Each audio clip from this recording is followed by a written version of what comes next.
반갑습니다. 제가 강의를 많이 해봤지만 이런 풍경은 처음입니다. 네, 매우 재밌을 것 같습니다.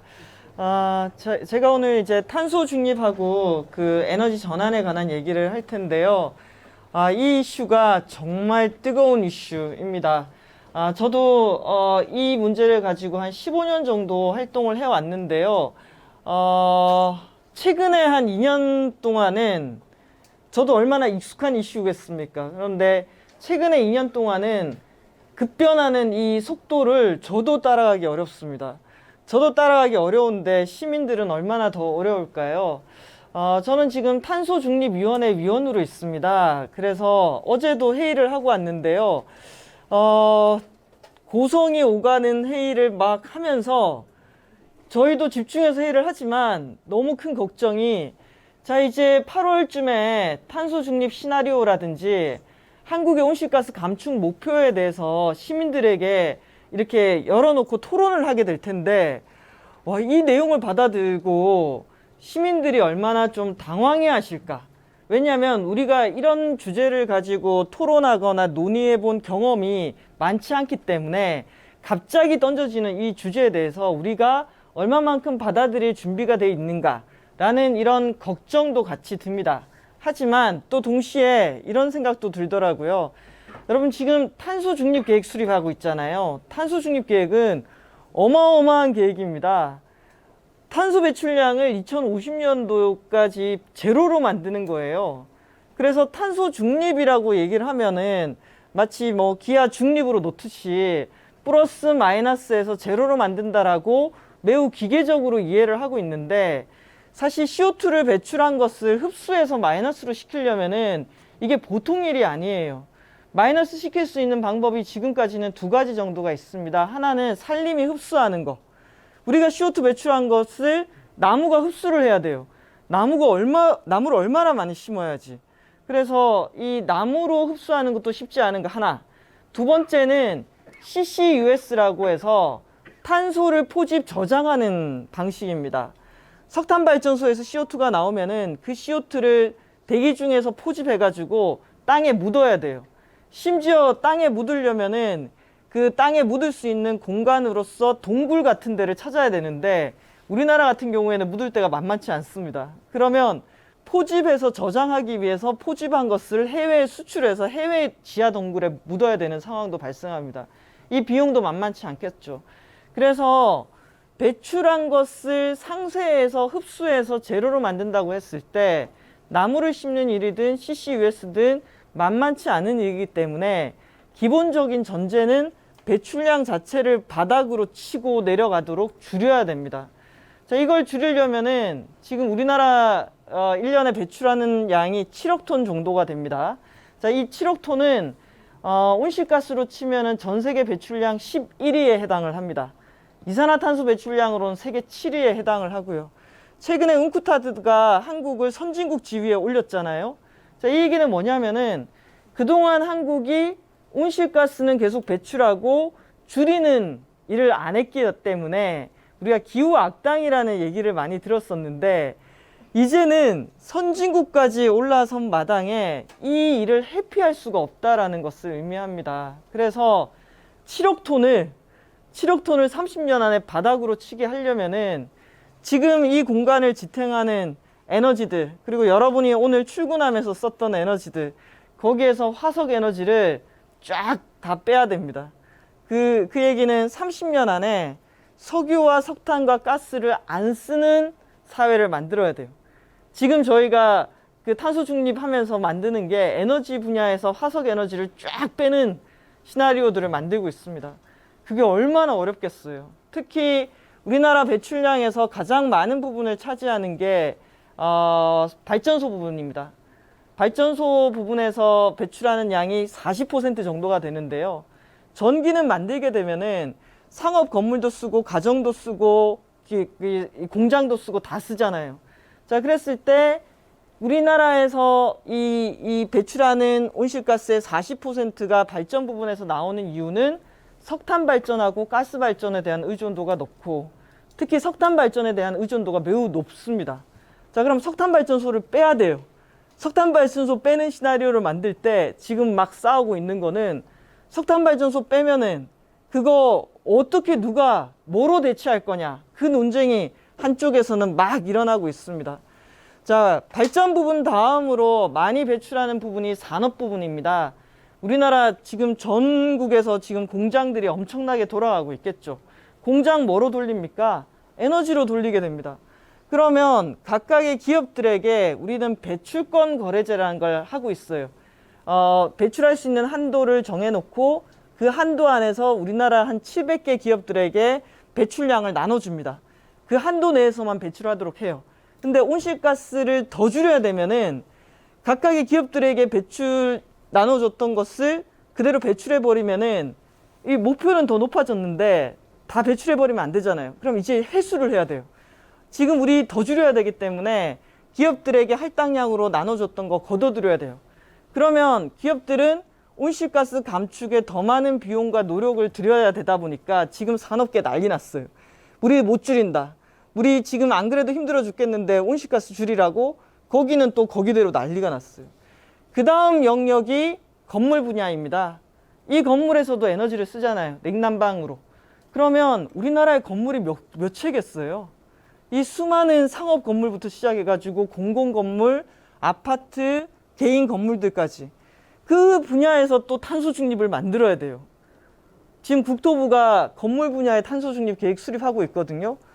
저는 와, 국토부 공무원들도 정말 힘들겠다. 우리나라 건물을 탄소 중립으로 만들기 위해서 새로 짓는 건물은 에너지 효율이 높게 짓는다 쳐요. 그럼 노후된 건물들은 어떻게 할 거냐? 그거 다 그린 리모델링 해야 되는데 그 그린 리모델링의 비용은 누가 되지? 이런 논의들이 또 한 축에서 막 진행되고 있고, 또 한 축에서는 수송 부분 어떻게 할 거냐? 물류, 항공기, 선박, 그리고 우리나라 어선들이 물고기 이게 뭐 어업행위 하는 거, 그리고 지금 고속도로를 달리고 있는 트럭들, 그리고 우리나라에 지금 여러분 각각 갖고 있는 자동차들, 그거 다 뭐로 달리죠? 석유로 달리잖아요. 이것도 다 바꿔야 되는 거예요. 그래서 2030년까지 전력 부분 어떻게 할 건지, 산업 부분 어떻게 할 건지, 건물, 수송 어떻게 할 건지, 그리고 거기에 또 일부러 농축수산이 들어가 있어요. 그러니까 농축수산 분야에서도 예를 들면은 농업 활동을 위해서도 에너지를 쓰고 있잖아요. 그런데 여기 농업 활동에서 쓰는 에너지는 훨씬 더 민감한 에너지들이 많아요. 면세유 있잖아요. 그리고 농업용 전기요금 싸게 지금 공급되고 있잖아요. 자, 그러면 이제 에너지 가격이 올라가게 될 수밖에 없는데 농업 부분 어떻게 감당할 수 있을까? 지금 최근에 제가 농민신문사랑 인터뷰 질문이 들어온 게 뭐였냐면은 기후위기가 심해지다 보니까 화석 연료에 대한 보조금을 전 세계적으로 철폐하는 움직임이 있어요. 그런데 그 철폐 대상의 가장 핵심이 G7이라든지 G20 같은 국가들이에요.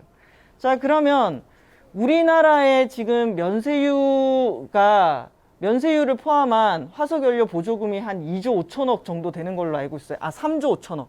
자, 2조가 화물차 물류에 들어가는 그 유가 보조금이에요. 자, 1조가 농업용 면세유예요. 자, 그러면서 만약 한 2025년을 전후로 농업용 면세유를 더 이상 정부가 지원할 수 없다라고 결론이 나게 되면은 이게 우리나라 농업 분야에 미치는 영향이 어떨까요? 엄청난 파급이 지금 막 일어나게 되겠죠. 그래서 이런 논의들이 지금 본격적으로 진행되고 있는 그 이슈에 들어와 있다라는 게 하나의 핵심이고, 또 축산 분야에서는 메탄가스나 이런 것들이 문제가 됐잖아요. 그러다 보니까 최근에는 비건이라든지 채식도 있지만 기후위기 대응을 위해서라도 식단이나 식생활을 바꿔야 된다라는 이런 흐름들도 아주 강하게 형성이 되고 있습니다.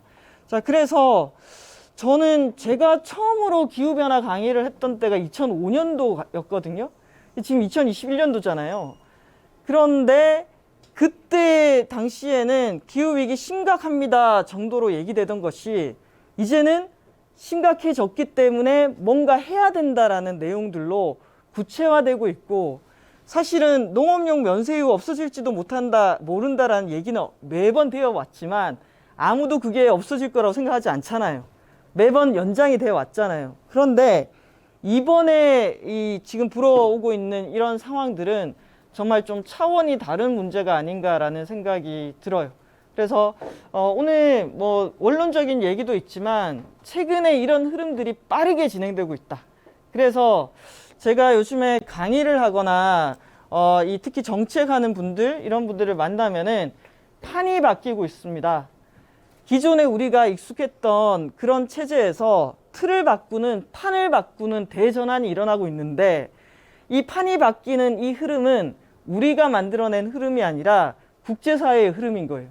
근데 이런 국제사회의 흐름을 우리가 준비하고 있느냐라고 한다면은 우리 지금 준비가 너무 안 돼 있다라는 얘기를 드리고 싶어요.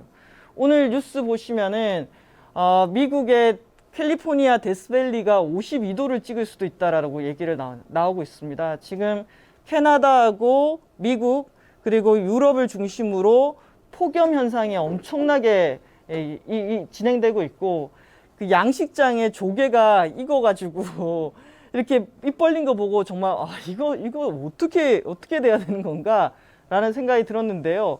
이미 기후변화가 야 이거 심각하다 이거 좀 큰일 났네 라고 하는 걸 넘어가지고 폭주하는 상황으로 들어가고 있습니다. 여러분 2018년도에 폭염 기억이 나실 거예요. 그리고 지난해 그쵸 폭염 엄청 났죠. 그리고 지난해 54일간의 장마가 기억이 나실 겁니다. 그리고 54일간의 장마 이후에 11월 달에 추수할 때 그때 어떤 뉴스들이 나오냐면은 52년 만에 쌀 생산량이 최저치를 찍었다라고 나왔어요.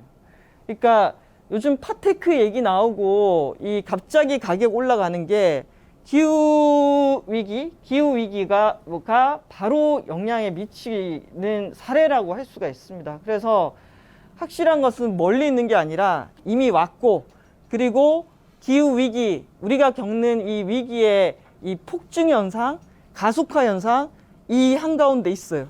그런 차원에서 보면은 2021년 지금 7월 9일 제가 여러분을 만나지만 당장 2023년 7월 9일 제가 여러분을 다시 만난다면은 그 사이에 달라진 상황들은 말도 못할 겁니다. 생각해보면 지난해 2020년 코로나 이후에 우리 세계가 지금 바뀌고 있지 않습니까? 이런 속도로 가게 될 거예요. 그런데 위기가 이렇게 심화되면 심화될수록 그 위기에 대응하기 위한 이 시스템도 많이 만들어지게 됩니다. 최근 와서 우리나라가 탄소 중립까지 논의하게 된 배경에는 국제사회의 압력이 엄청났다라고 보시면 될 것 같습니다. 2019년도에 그레타 툰베리를 포함해서 청소년들이 막 들고 일어나서 기후위기 대응해야 된다라고 얘기했고 유럽에서 그 청소년들이 얼마나 열심히 시위를 했던지 유럽연합이 처음으로 탄소 중립하겠다라고 선언을 하게 됩니다. 그게 2019년도 12월이었습니다. 그리고 2000년에 코로나가 왔죠. 코로나가 오면서 사람들이 그나마 조금 반성을 하기 시작했어요. 와우, 사스, 메르스, 코로나, 그리고 최근에 코로나 변이까지. 이거 뭔가 생태계의 상태가 심상치 않다. 우리의 인간의 경제활동이 생태계를 너무 깊숙이 침해하고 있다. 기후위기도 그 일환이다. 지금까지 다른 경제 시스템의 변화가 필요하다. 그러면서 지난번 최재관 쌤 얘기에서 나왔던 그린 뉴딜 이런 논의가 막 진행이 됐어요. 그리고 난 다음에 9월쯤에 중국이 탄소 중립 선언을 합니다. 아시겠지만 중국이 배출량 1위 국가입니다. 그런 중국이 UN 연설에서 탄소 중립 선언을 하고 10월 달에 일본이 탄소 중립 선언을 하고 우리나라도 탄소 중립 선언을 했습니다. 지난해 10월이죠. 11월 달에 바이든 정부가 들어서면서 미국도 탄소 중립 선언을 했습니다. 제가 그 상황들을 보면서 와 이거 진짜 엄청난 일이다. 30년 안에 화석 에너지를 안 쓰는 거예요. 탄소 중립이란 거는. 그 엄청난 선언을 한중일, 유럽연합, 미국 웬만한 국가들이 지금 다 하는 이런 일들이 진행이 됐고 그게 지난해까지의 상황이라면은 올해 2021년도가 되니까 또 어떤 상황이 벌어지냐면은 정말 제가 기후 문제를 다뤄왔지만 이런 적은 없었어요. 이런 적이 없다는 건 무슨 얘기냐면은 늘 감축 목표를 수립하면은 그 감축 목표 달성을 못한 것은 물론이거니와 목표 시점을 매번 미뤄왔어요. 자, 그런데 지난해에는 2050년 탄소 중립까지 얘기가 되더니 올해 2021년도 들어와 가지고 어떤 논의로 당겨지냐면은 야, 2050년 앞으로 30년 남았는데 30년 뒤에 목표를 가지고 지금 우리가 달성한다 안 한다라고 얘기하는 것은 허수가 될 가능성이 높다. 그런데 지금 심각해지는 기후 위기의 속도를 감안하면은 2020년에서 2030년까지 이 10년이 너무나 중요한데 지금 각각의 나라들이 2030년까지 줄이겠다라는 목표치를 다 달성한다 하더라도 그 정도 줄여서는 지구 평균 기온이 3도에서 4도까지 상승하는 경로에 있다는 거예요. 그러면 지금 10년 동안 하겠다는 각국의 노력만으로는 우리가 마지노선으로 삼고 있는 1.5도는 택도 없다라는 얘기가 나오게 됩니다. 그러면서 정말 아이러니하게도 2030년에 온실가스 감축 목표 더 줄여야 돼. 1.5도 마지노선에 맞추려면은 더 줄여야 돼라는 리더십을 자처하고 나온 나라가 미국이라는 거 아닙니까? 그래서 트럼프 대통령이 가고 이 바이든이 당선되면서 본격적으로 파리 협정에 복귀를 하고 지난 4월 22일 지구의 날입니다. 지구의 날. 지구의 날에 취임한 지 이제 한 4개월 정도 되는 상황에서 바이든 대통령이 세계 기후 정상회의를 엽니다. 세계 기후 정상회의를 열어서 2030년까지 목표를 강화하자라고 얘기하면서 미국의 2030년 목표를 2배를 더 끌어올리기로 약속을 합니다. 2배를 높인 거예요. 그러니까 온실가스 1%, 2% 줄이는 것도 너무 어렵습니다. 근데 한꺼번에 2배를 띄운 거고 거기에 미국만이 아니라 일본도 20%를 상향합니다. 20%. 이것도 놀라운 일이죠. 그리고 캐나다도 20% 가까이를 상향을 합니다. 그래서 사실 2050년이면은 30년의 여정이지만 2030년이면은 10년 안에 해야 되기 때문에 10년 안에 얼마만큼의 예산과 인력을 투입해서 그 목표를 달성할지는 구체적으로 나와야 돼요. 그런 상황에서 미국, 유럽연합의 주요 국가들, 그리고 일본, 캐나다 목표치를 다 끌어올렸어요. 그러면서 이제 한국 차례가 된 거예요. 한국 너네 그 감축 목표 2030년 목표로는 요거 3도, 4도 경로니까 너네 끌어올려라 라고 압박을 했었는데 그때 당시에 우리는 준비된 게 없었어요. 그래서 우리 연말 올해 안에 우리도 감축 목표 더 줄이는 것으로 약속할게 까지가 4월 22일 버전이었어요.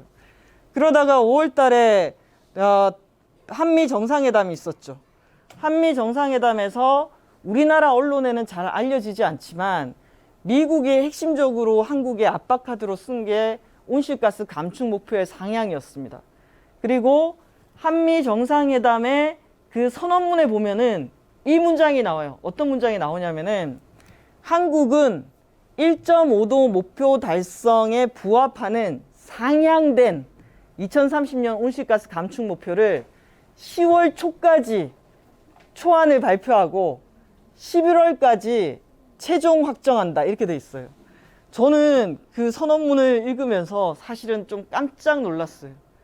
왜 놀랐냐면은 보통 잠정안을 10월 초까지 발표하라는 그런 내용까지를 정상회담 선언문에 안 담아요. 그렇잖아요. 초안을 언제까지 발표해라 이런 것까지를 두 나라 대통령의 선언문에 안 담아요. 미국이 얼마나 구체적으로 너네 초안 언제 낼 거야? 최종 언제 결정할 거야? 이렇게 요구했기 때문에 그 문장이 담긴 거거든요. 저는 그 문장 보고 와 큰일 났다. 10월 초까지 발표를 하려면은 우리 지금 4개월도 안 남았는데 그 온실가스를 줄이는 일은 진짜 경제를 흔드는 일이거든요. 석탄발전소, 산업, 경제, 건물 정말 우리나라 경제에 엄청나게 영향을 미치는 일이에요. 그런데 이거를 미국이 초안 공개를 10월 초까지 요구했다. 이거 만만치 않다라고 생각했어요. 그리고 5월 29일 날 그 정상회담 선언문이 5월 20일경 나왔고요. 5월 29일 날 탄소중립위원회가 출범을 했고 지금 탄소중립위원회 한 달 정도 지났잖아요. 지금 10월 초까지 NDC 상향을 하기 위해서 엄청난 속도로 회의와 논의가 진행되고 있습니다. 그럼 8월쯤에는 한국의 탄소 중립 그리고 2030년까지 얼마를 더 줄일 것인가가 나오게 됩니다. 자, 이 와중에 지금 기후 문제는 저한테 요즘에 많은 분들이 또 질문을 하기도 하는데요. 저는 요즘 이렇게 얘기합니다. 기후 문제 환경 문제 아니다. 이제 기후 문제는 환경 문제의 선을 넘어갔다. 특히 온실가스 배출량의 거의 한 76%가 에너지 분야에서 나오기 때문에 에너지는 모든 것 아닙니까, 여러분? 에너지는 모든 산업과 사람들의 삶과 생활에 영향을 미치는 핵심적인 요소예요. 그런데 이 에너지가 바뀌어야 되는 사안이다 보니까 최근에 이 탄소 중립이라는 큰 목표를 설정한 유럽연합과 미국이 이 기후위기 문제를 통상과 산업 이슈로 가지고 오고 있어요. 예를 들면은 탄소 국경 조정이라든지 탄소 발자국 제도라든지 탄소세 같은 논의가 구체적으로 제시가 되고 있는 거예요. 탄소 중립까지 가려면은 일단 대기 중에 탄소를 배출하는 행위에 대해서 규제가 가거나 비용을 부과하게 될 겁니다. 탄소 배출하는 거에 대해서 안 돼! 이 정도로 배출하면 안 돼! 라고 이거 넘어섰어? 문 닫아. 뭐 이런 식의 규제 또는 탄소 배출하는 거에 대해서 톤당 2만 원씩은 내야 돼. 대기 중에 탄소 배출하려면 그 정도 돈은 내야 돼. 라는 이런 식의 인간의 제도들이 만들어지는 거예요. 그래서 2023년부터 지금 유럽이 하려고 하는 게 탄소 국경 조정인데요. 탄소 국경 조정은 유럽으로 수입되는 물건에 대해서 그 물건이 생산 과정에서 배출한 만큼을 탄소세에 버금가는 비용을 유럽에 내도록 하는 겁니다. 이렇게 된 배경에는 유럽은 교토의정서 때부터 시작해서 온실가스를 줄이면서 물건을 만들었잖아요. 심지어 탄소 중립 얘기를 하면서 2030년도에 감축 목표를 원래 40% 줄이겠다는 것을 55%로 끌어올렸어요. 자, 그러면 유럽 전역에서 온실가스 더 줄이겠다라고 했을 때 기업들이 난리가 나겠죠. 우리한테 또 더 줄이라는 책임을 부과한다라고 난리가 날 거예요. 그런데 기업들이 동의를 했어요. 우리 더 줄일게. 대신에 이렇게 우리는 온실가스 줄이면서 물건을 생산하는데 똑같은 철강 제품, 우리도 철강 생산하는데 한국도 철강 생산하고 중국도 생산하고 걔들이 생산해가지고 한국에 수출했을 때, 유럽에 수출했을 때 우리는 온실가스 이만큼 줄이면서 만들고 걔들은 안 줄이면서 만드는데 그러면 가격이 우리가 유럽에서 생산된 게 경쟁력이 떨어지죠. 그러면 우리가 유럽에서 어떻게 철강을 생산하겠냐. 더 규제가 낮은 곳으로 이동하게 될 거니까. 그런데 이렇게 이동하는 게 유럽의 일자리라든지 경제에 좋을 리가 없으니까 자, 그러면 우리는 우리대로 지키기 위해서는 해외에서 유럽으로 수입되는 물품에 대해서 탄소 가격만큼을 비용으로 부과하자. 그게 탄소 국경 조정이에요. 근데 이 탄소 국경 조정이 어느 품목부터 적용이 되냐면은 시멘트하고 철강부터 적용되기 시작했어요. 그래서 올해 초부터 시멘트 철강 업계가 바뀌었어요. 그 전까지는 입장이 우리 온실가스 못 줄인다. 지금 먹고 사는 게 문제지 기후위기가 문제냐. 이런 입장이었다면은 탄소 국경 조정제가 가시화되면서 철강협회가 탄소 중립 위원회 같은 것들을 만들었어요. 시멘트 협회가 탄소 중립 협회를 만들었어요. 그러니까 업종별로 자기들의 살아남기 위해서는 이걸 할 수밖에 없는 거예요. 그래서 올해 초를 계기로 지금 우리나라 산업계의 이 기후위기에 대한 대응 이런 분위기가 좀 바뀌고 있어요.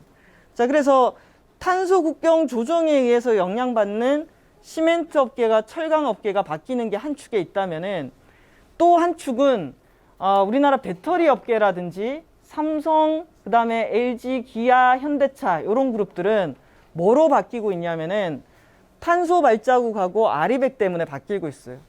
탄소 발자국은 뭐냐면은 이 물건을 만들 때 이 물건을 만드는 과정에서 배출된 탄소를 측정하는 거거든요. 2024년도부터 유럽에서 유통되는 모든 배터리는 그 배터리의 탄소 발자국을 표시를 해야 돼요. 자, 그러면 전 세계 배터리 기업 탑 10 중에 3개가 우리나라 기업인데, 우리나라 기업들도 배터리 만드는 과정에서 배출된 CO2를 측정을 해야겠죠. 자, 그러면 이걸 측정하는 게 문제가 아니라 이 CO2 발자국이 낮아야 돼요. 자, 그럼 물건을 생산하는 과정에서 CO2 발자국이 낮으려면은 뭐가 바뀌어야 될까요? 2가지예요. 하나는 에너지고 하나는 어떤 자원을 썼는가. 에너지 분야에서는 석탄 발전소에서 많이 생산한 전기를 가지고 만들면 탄소 발자국 높게 나타나는 거예요. 결국 재생 가능 에너지로 갈 수밖에 없어요. 그리고 자원 영역에서는 순환 자원이라든지 재활용, 재사용된 자원을 활용을 해야지 탄소 발자국이 낮게 나타나요. 그래서 최근에 제가 국내 배터리 업계랑 인터뷰를 했는데 거기에 이제 입장은 이거예요. 어떤 방식으로 얼마만큼의 비용을 들든지 상관없이 국내의 배터리 공장에서 필요로 하는 전기는 100% 재생 가능 에너지로 조달을 해야 된다. 그래야지 탄소 발자국을 낮출 수 있다. 어제 현대하고 현대 기아차가 아리백 하겠다고 했어요.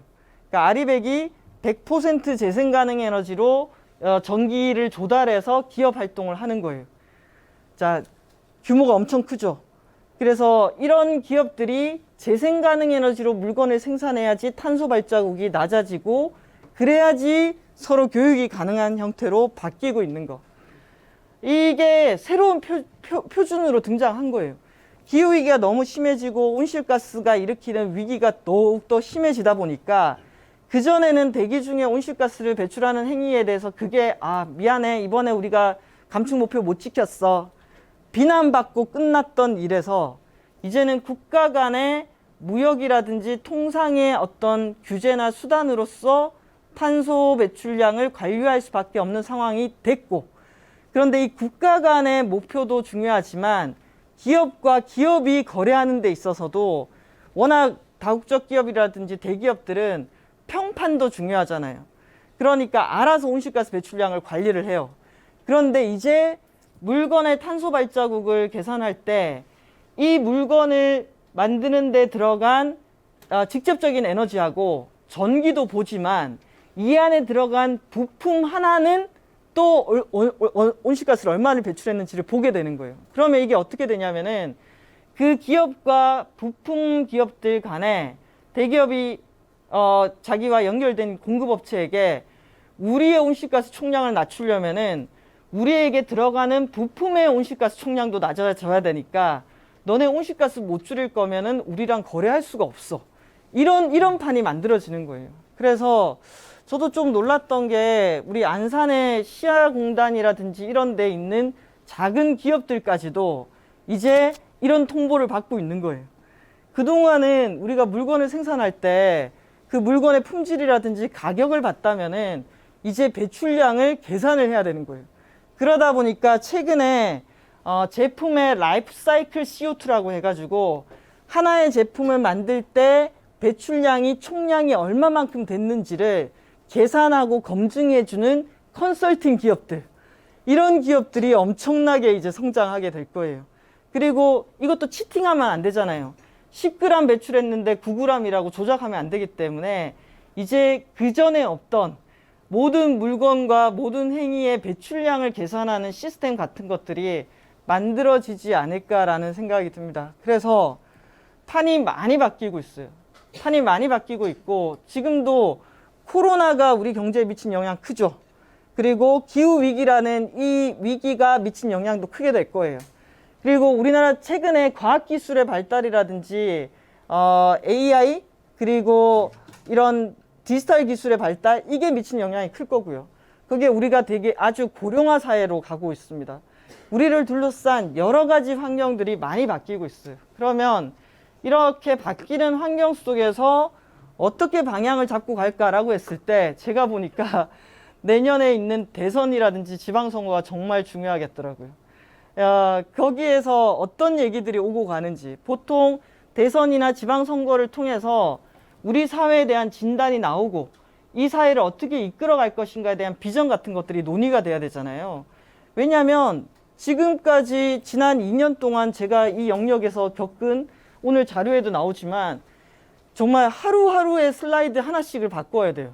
왜냐하면 너무 새롭게 쏟아져 나오는 내용들이 많으니까. 그러면 이렇게 바뀌는 상황 속에서 앞으로 2022년하고 2027년도는 정말 급변의 세계가 될 거예요. 그럼 그 급변의 세계에 어떤 마인드와 대책을 가지고 한국 사회를 바꿔나가고 준비해 나갈 것이니까, 저는 이런 게 너무 중요하다는 생각이 들고, 저도 공부를 열심히 하지만 요즘에 초중고생들 또는 대학생들을 보면은 이런 생각이 드는 거예요. 와, 내가 배웠던 이런 지식들과 이 친구들이 사회에 나가서 갖게 되는 일자리라든지 역할, 그리고 필요로 하는 일의 세계가 달라질 것 같다. 그러면 이렇게 달라지는 세계에 대한 교육을 또는 정보를 우리는 주고 있는가? 안 주고 있는 거예요. 그래서 여러모로 준비가 정말 필요하다라는 생각이 들고, 그리고 이 변화는 그냥 비단 한 영역에만 국한되지 않을 거예요. 아까 에너지 분야, 발전 분야를 바꾸게 할 거고요. 산업에도 지각 변동을 일으키게 될 겁니다. 건물도 달라지게 될 거고, 수송수단도 달라지게 될 거고, 지금 여러분이 지금 하고 있는 농업 분야에서도 많은 변화가 일어나게 될 겁니다. 자, 그래서 저도 농민분들을 많이 만나는데요. 그전까지하고 다르게 이런 진지한 질문들을 물으세요.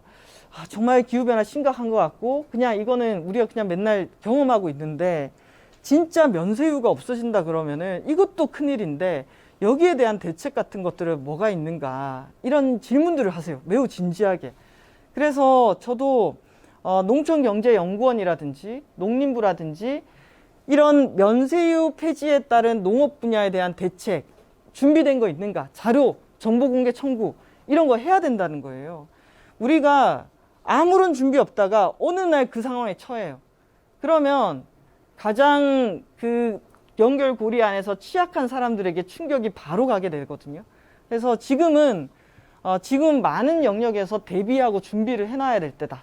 그리고 탄소 중립 시나리오를 짜듯이 이 공간에서도 우리 친환경 농업부도 있고 농업지원부도 있고 농촌활력부도 있는데, 이 이슈가 농촌에 어떤 영향과 변화를 가지고 올 것인가에 대해서 미리 대비하고 준비하고, 또는 지금은 또 대선 시기잖아요. 대선과 지방선거 시기에는 정치인들이 우리 얘기를 가장 잘 들을 때예요. 그래서 이런 것들이 필요하다라고 던지는 그런 준비들도 여러 영역에서 돼야 되지 않을까라는 생각이 듭니다. 저는 우리가 되게 한정된 자원을 갖고 있어요. 한정된 돈을 갖고 있죠. 이 예산을 가지고 어디에 쓸 거냐.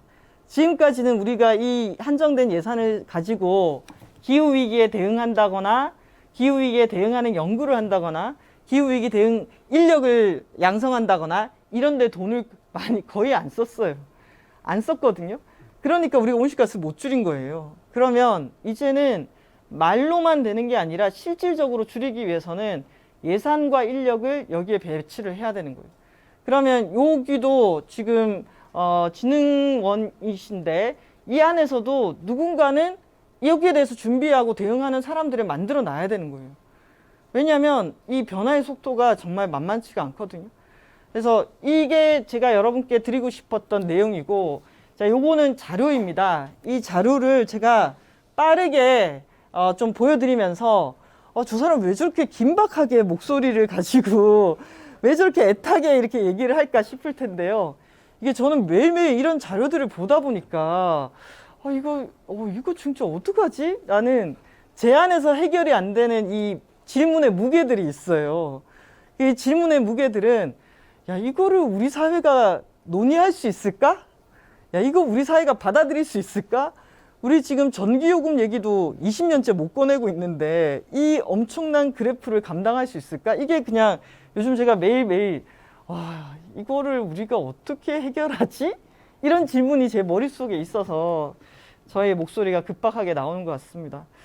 저는 많은 자료를 봤지만 제 개인적으로는 가장 이거 정말 충격적이다. 이게 그린란드의 빙하 표면이 막 녹아내리면서 개가 개썰매를 끄는데 물 위를 달리는 거예요. 근데 실제로 그린란드라든지 이런 데서는 사람들의 사망 원인이 익사가 많아요.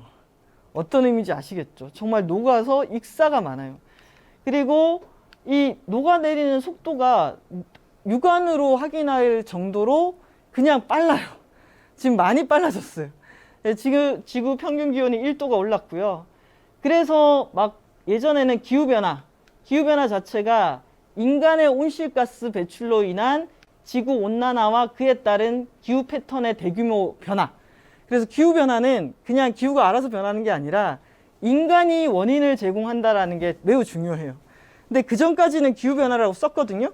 근데 2019년도에 영국의 가디언지가 야, 기후변화는 진짜 그냥 기후가 알아서 변하는 것 같은데 이렇게 용어를 쓰면 안 된다. 그러니까 사람들이 위기의식을 못 느끼는데 가디언지는 앞으로 우리는 기후위기 또는 기후비상이라는 용어를 쓸 거야 라고 얘기하면서 그때부터 기후위기라는 얘기가 많이 쓰이기 시작했습니다. 그리고 유엔 난민기구 자료를 보면은 재난과 기후변화로 인한 피난민이 매년 2천만 명이 발생하고 있어요.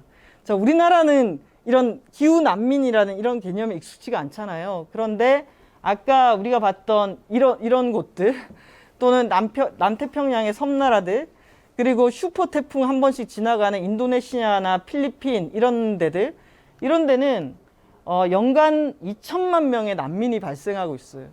그래서 이게 보통 일이 아니다라는 거고 자 이게 정말 단기간에 지구 평균 기온을 거의 1도 가까이 올린 이 모습을 보여주는 거고요. 지구 평균 기온이 1도가 쭉 올라가게 됐는데 거기에는 우리가 배출한 온실가스의 원인이 있어요.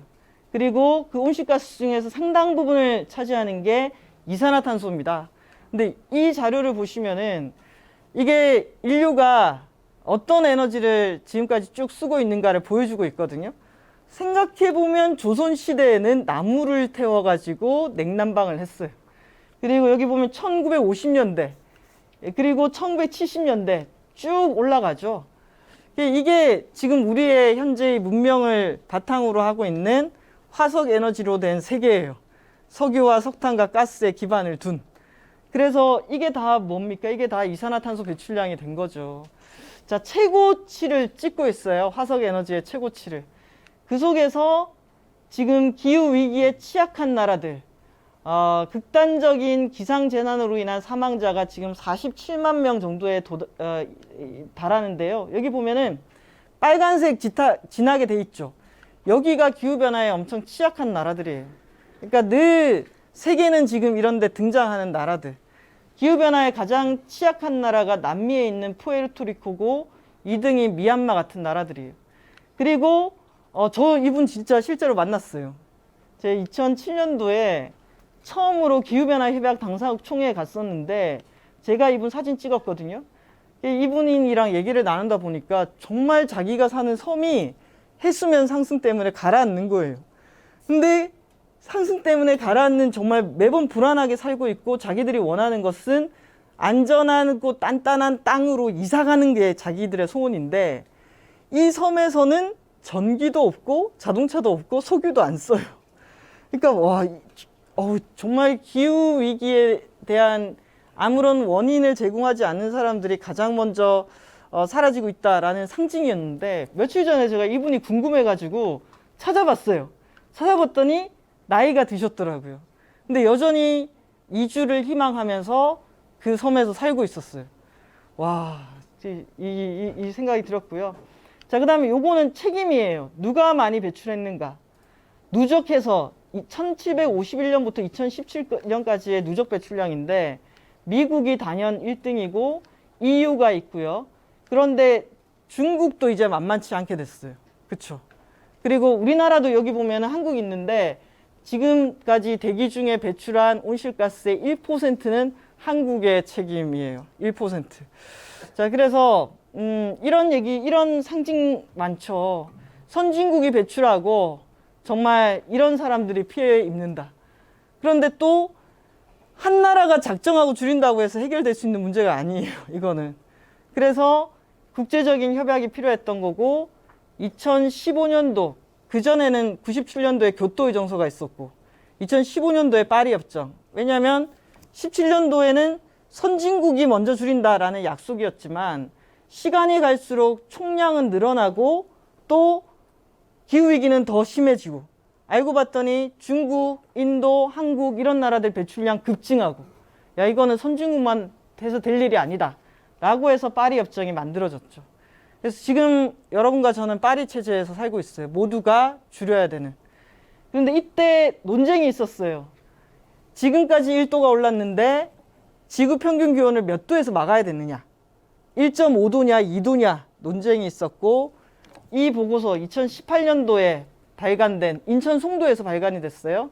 과학자들이 발간한 보고서에 따르면은 1.5도, 2도 가까이 가면 안 된다. 1.5도. 그래서 이 1.5도가 많은 것을 변화시키고 있어요. 이 보고서에 두 개의 그래프가 나와요. 하나는 뭐냐면은 지금 속도대로 가면은 마지노선이라고 할 수 있는 그 1.5도에 도달하는 시점이 2040년경이 된다. 그러니까 이 보고서를 통해 가지고 마지노선이 멀리 있지 않네.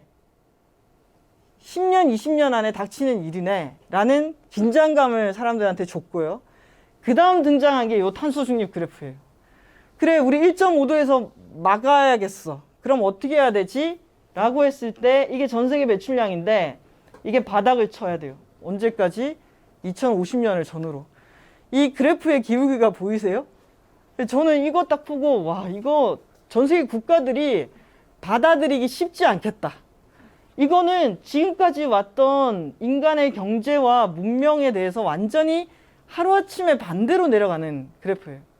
근데 또 놀라운 건 뭐냐면은 여기에 이 포인트가 있거든요. 2020년부터 CO2 배출량이 줄어들기 시작해야 된다. 그런데 진짜 늘어나던 애들이 2020년도에 확 꺾였어요. 7%. 뭐로? 코로나로 꺾인 거예요. 와, 그게 이런 상황들이 정말 드라마틱하게 저는 전개되고 있다라는 생각이 드는데요. 이 그래프를 한국 상황에 그대로 대비하면 이 그래프가 돼요. 자, 우리 정말 비슷하지 않아요? 쭉쭉 올라가다가 확 꺾이는데 지금 탄중이가 논의하고 있는 그래프가 이 그래프예요. 볼 때마다 이런 생각이 드는데요. 자, 이게 우리나라 3억 톤 막 치고 올라갔다가 IMF 때 딱 꺾였다가 7억 톤으로 치고 올라갔어요. 그리고 전력, 산업, 건물, 수송, 폐기물, 농업 이렇게 돼 있어요. 자, 이걸 어떻게 해야 된다? 백지화 시켜야 돼요. 자, 이걸 하려면은 여기 오른쪽에 있는 것들을 논의를 해야 돼요. 석탄 발전소 다 문 닫아야 돼요. 에너지 효율과 재생 가능 에너지, 건물 리모델링, 시멘트, 플라스틱, 철강 이 엄청난 탄소를 많이 배출하는 산업 부분을 탈탄소화해야 돼요. 이 산업계로서는 이게 무슨 말인가 싶을 정도의 내용이죠. 전기차로 전환하면서 공공교통 확대해야 돼요. 항공과 선박 분야의 탈탄소화가 진행돼야 되고 산림 파괴를 중단하고 토양을 회복해야 되고 식품 손실을 막고 또 육식보다는 채식을 권장해야 돼요. 와, 이거 그냥 내가 받아들인다 했을 때 석탄발전소 모두 폐쇄하면은 전기요금, 석탄발전소 폐쇄하면서 전기요금에는 아무 문제 없습니다. 이거 자체가 거짓말이잖아요. 전기요금, 에너지요금에 대한 압박, 그리고 재생가능 에너지 어떻게 할 거냐. 건물 리모델링 해야 되는데 누가 무슨 돈으로 하지? 이런 문제도 있을 거고요. 그리고 하나하나가 아주 큰 이슈들이에요. 그리고 우리나라의 기후변화 대응 지수, 여기 빨간색이 매우 낮습니다. 근데 우리나라 딱 빨간색이잖아요. 그래서 지금 등수를 보면은 총 한 57개 국가를 조사해 봤더니 그 중에 한국이 지금 요 정도 위치에 있어요. 그러니까 우리 지금 기후위기 대응을 거의 안 해온 거라고 할 수가 있고요. 자, 2000년 대비 증감률을 보겠습니다. 영국이 2000년 배출량 대비해서 35%, EU는 15%, 우리가 트럼프 그렇게 욕을 했지만 미국도 11%, 일본 후쿠시마 사고 나가지고 원전 거의 빠졌는데도 마이너스 6%, 한국 47% 증가했어요. 그러니까 이게 우리가 지금 배출량을 제어하지 못하고 폭주하고 있는 상황인데 그나마 우리나라가 최고치는 2018년도에 쳤어요. 그 폭염 속에서 배출량이 최고치를 치고 2019년도에 좀 꺾였다가 2020년도에 코로나로 내려갔어요. 그래서 7억 톤에서 지금은 6억 한 5천만 톤대로 지금 떨어져 있는 상황이긴 해요. 내려가는 국면에 들어오긴 했는데 과연 이게 2021년도에도 유지가 될 거냐라는 거 하나. 그다음 두 번째는 우리의 노력에 의한 건가 아니면 코로나로 인한 자연 감소분인가? 이런 두 가지 질문, 이런 것들을 받고 있는 거죠. 자, 그래서 어떻게 살 거냐라고 했을 때 이 문제를 인식하는 개구리, 줄이는 개구리, 적응하는 개구리. 사실은 농업이나 이 지역 현장에서는 적응도 엄청 중요해요. 보면 우리나라는 서울에 그 중앙방송에 뉴스가 안 실리면은 지역에서 어떤 물난리가 나고 난리가 나도 한국 사회 이슈가 안 되잖아요. 저는 그게 좀 심각하다고 생각하는데 어제도 그제도 우리 남부 지역 일대는 정말 엄청난 폭우가 내려가지고 난리가 났거든요. 근데 거기 그런 뉴스는 서울에 있는 뉴스들에서는 안 보여줘요. 지난해 제가 54일간의 장마, 그 장마가 언론을 엄청나게 탔던 이유는 서울과 수도권에 그만큼 비가 내렸기 때문이에요. 예. 그래서 이런 문제에 대한 인식, 사실 지역에서는 훨씬 더 그로 인한 피해를 많이 보고 있는데 그게 한국의 언론이라든지 매스컴을 통해서 발현이 안 되니까 전반적으로 시민들이 이 문제에 대한 인식도가 낮은 것도 저는 한몫을 하고 있다라는 생각이 듭니다. 자, 이게 2019년도 툰베리를 포함해서 이때는 기후 시위를 엄청나게 많이 했었어요. 그리고 2020년에 코로나가 왔죠. 우리는 54일간의 장마를 겪었습니다. 그리고 2021년도가 되니까 와, 주요 국가들이 다 탄소 중립한다고 그랬어요. 특히 유럽이 제도를 만들어요. 아까 제가 탄소 국경 조정, 탄소 발자국, 탄소세 얘기했던 게 2021년도부터 시멘트, 철강, 비철금속, 석유화학 제품에 대해서 탄소 국경 조정제를 실시한다. 그리고 배터리에 대해서 2024년부터 탄소 발자국 부착 의무화를 진행한다. 자, 2024년부터 이렇게 한다라고 하면은 기업들은 지금부터 준비를 들어가야 돼요. 그래야지 2024년도 붙였을 때 판이 만들어지기도 하고, 이렇게 판이 만들어지면은 기업들이 먼저 하기도 해요. 우리는 먼저 붙이겠습니다. 이렇게 하기도 하고요. 자, 그 속에서 우리나라는 이산화탄소 4,800만 톤을 세계로 수출하고 있는 탄소 순수출국. 자, 이 얘기는 그냥 탄소를 진짜 수출한다는 게 아니라 물건을 만드는 과정에서 탄소가 내재돼서 수출된다는 거예요. 왜냐? 우리는 전력 중에 석탄 발전 비중이 40% 높기 때문에 한전에서 제공하는 전기로 물건을 만들면은 탄소 발자국이 높게 나타날 수밖에 없어요. 그래서 최근에 기업들이 아리백을 하면서 한전 전기가 아닌 기업들이 재생 가능 에너지 전력을 직접 구매해 가지고 우리 아리백 했다라는 인증서라든지 이런 것들을 받기를 원해요. 그래서 이렇게 판이 바뀌면서 이런 자료들이 나와요. 아까 제가 탄소 발자국을 측정하고 계량하는 컨설팅 기업들이 뜬다라고 얘기했던 게, 이제 이 물건 앞으로 요걸 만들어도 이거 탄소 얼마 배출했어? 그럼 A사, B사, C사가 있는데 얘는 10g, 20g, 5g 이렇게 있을 때 사람들이 5g짜리로 간다는 거예요. 그리고 그걸로 사회가 그런 방식으로 갈 수 있다라는 거. 여기 보면은 아시아 지역에서 생산된 배터리의 탄소 발자국이 높게 나타나는데 그 이유는 아시아 지역은 여전히 석탄 발전 비중이 높기 때문에. 그래서 당분간은 기후위기 대응이라고 했을 때는 석탄 발전에 대한 부분들이 상당히 클 겁니다. 자, 이게 탄소 국경 조정 메커니즘이 언제부터 한다라는 거고, 이게 글로벌 기업들이 탄소 감축 자기들의 목표를 달성하는 과정에서 이 목표를 달성하지 못하는 기업들하고 지금까지 35% 거래를 중단했고, 앞으로 자기들에게 납품하는 회사가 탄소를 줄이지 못하면은 그 거래 중단 비중이 78%까지 확대가 될 거다. 그리고 온실가스 못 줄여가지고 거래 끊기는 피해액으로 보면은 중국이 제일 클 거다. 그 다음 인도, 홍콩, 싱가포르, 한국도 5번째로 이 피해액이 증가하게 될 거다. 이런 보고서들이 나오는 거죠. 그러면서 요즘 저는 중국이 매우 흥미로워요. 중국은 지난해 9월 달에 정말 돌발적으로 탄소 중립 선언을 중국이 먼저 했잖아요. 일본이나 한국보다 먼저 중국이 선언을 하고, 중국은 당이 결정하면 해요. 그러다 보니까 5월 18일 날 이런 얘기가 나와요. 가격 메커니즘 개혁을 통해서 가격 메커니즘을 개혁하겠다. 근데 거기에 에너지 가격 개혁이 나오는데요. 이 에너지 가격 개혁의 내용을 보면은 재생 가능 에너지 가격, 송배전 가격, 민간 전력 회사의 시장 진입, 그리고 녹색 요금 제도의 실시, 이런 내용들을 담고 있어요. 그래서 중국이 작정하고 가격 제도를 통해서 개편한다 그러면은 이것도 크겠다. 근데 생각보다 전 세계 전기차 보급량 1위가 중국이고요. 재생 가능 에너지 설비 보급량 1위가 중국이에요. 우리나라가 지난해 정말 노력해서 재생 가능 에너지를 한 4기가 정도 설치를 했는데 중국이 130기가를 설치를 했어요. 그러니까 모든 면에서 중국은 좀 상상을 좀 넘어서요.